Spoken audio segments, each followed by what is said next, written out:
Mes chers compatriotes, bonjour.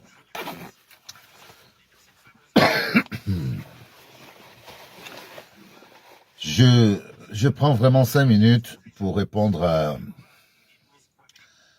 à des personnages qui, je me demande si... je me demande à quoi jouent tous ceux qui parlent de changement de pouvoir au Cameroun. J'ai l'impression que le Cameroun est dans un cirque. Parce que je n'arrive pas à comprendre des gens qui sont censés être éclairés, des gens qui sont tous les jours à parler de politique, qui viennent vomir des bêtises comme on apprend tous les jours. C'est à se demander s'ils font le concours de la bêtise. Moi, j'interpelle ici le professeur Messanga, Franklin Nyamsi. C'est Franklin Nyamsi que j'aimerais interpeller. Parce que ce monsieur il a l'art de s'en prendre à ceux qui veulent prétendre prendre le pouvoir au Cameroun.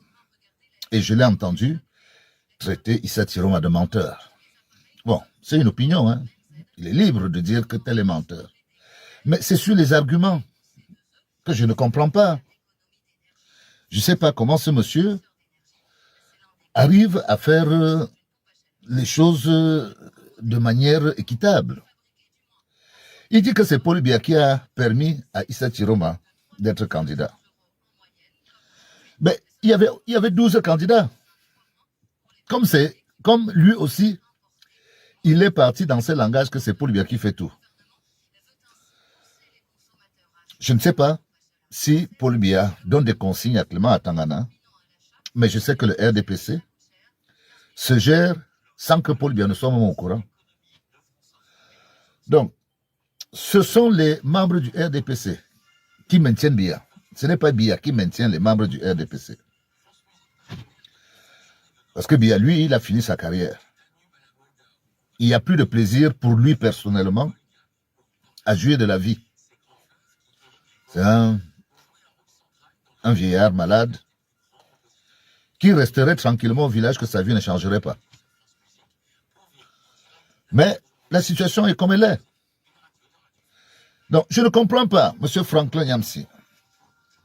Il y a au moins 15 millions, voire 20 millions de Camerounais en capacité de voter.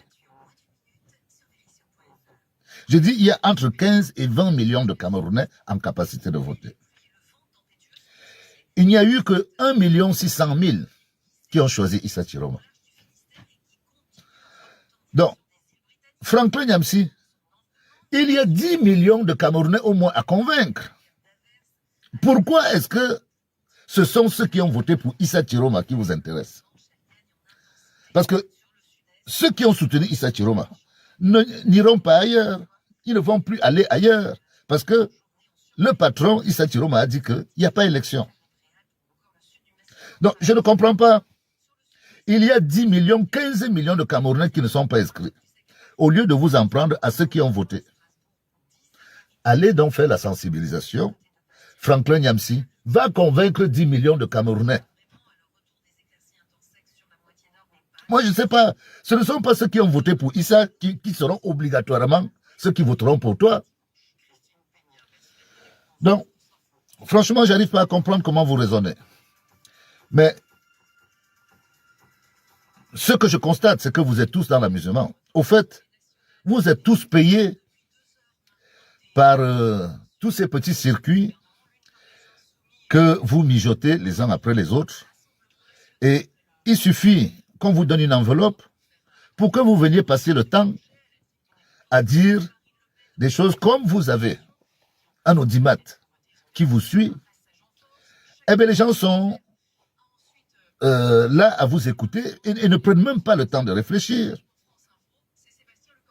Ils ne prennent pas le temps de réfléchir.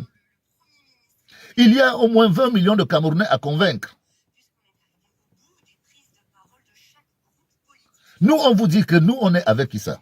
On ne sait pas pourquoi ça vous dérange. Je vois des gens qui opposent Issa Chiroma et Maurice Kamto. J'ai dit que je ne voulais pas entrer dedans. Mais je ne comprends pas. La présidentielle est passée. Est-ce que Maurice Kamto est candidat pour être député ou pour être maire? Ça aussi, il faut qu'on m'explique. Pour qu'il y ait autant d'acharnement, autant de passion sur un candidat à la présidentielle qui a été éliminé et qui, logiquement, devrait attendre la présidence de 2032.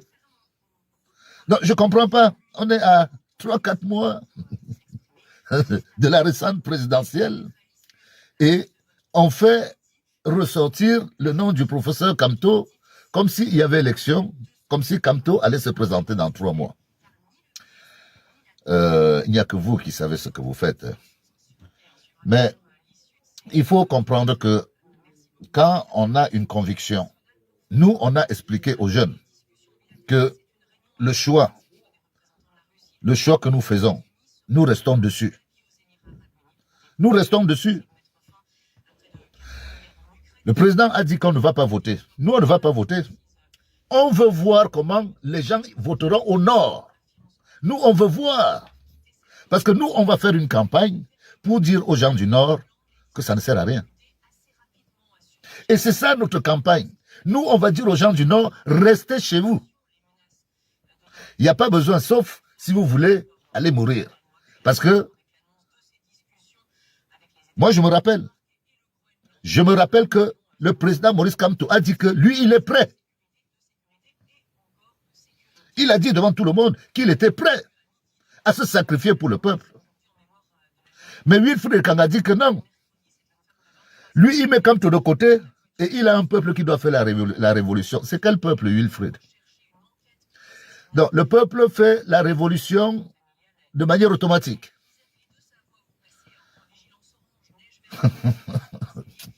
Sans encadrement, rien. Et bien sûr, il va te dire, oui, ça se passe comme ça là-bas. Mais Wilfried, j'espère que tu sais que ceux qui font grève en Europe ont des compensations. J'espère que tu le sais. Que les syndicats qui s'occupent des grèves ici, ce sont des syndicats où on cotise, où on a de l'argent. Nos gens, vous leur demandez, nous leur demandons de sortir comme ça. Et on espère juste que ce soit le nombre. Et que c'est par ce nombre que nous allons arriver à faire un poids contre ce régime. Nous avons essayé et nous avons le résultat. C'est que ces gens tirent sur nous. Et il nous appartient à nous de préparer la jeunesse pour qu'elle ne sorte plus les mains vides. Et pour qu'on sorte en se disant que chacun peut mourir. Donc il va falloir se défendre. Il faut préparer les jeunes à la guérilla. Parce que nous allons finir. Si les problèmes politiques ne se résolvent pas, on partira à la guérilla. Ça finira comme au Nozo. Et nous, on va préparer les jeunes à ça.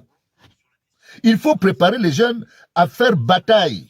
Parce que les gens du régime, ils ne viennent pas. On a dit, ils ne viennent plus pour le maintien de l'ordre, ils viennent pour massacrer.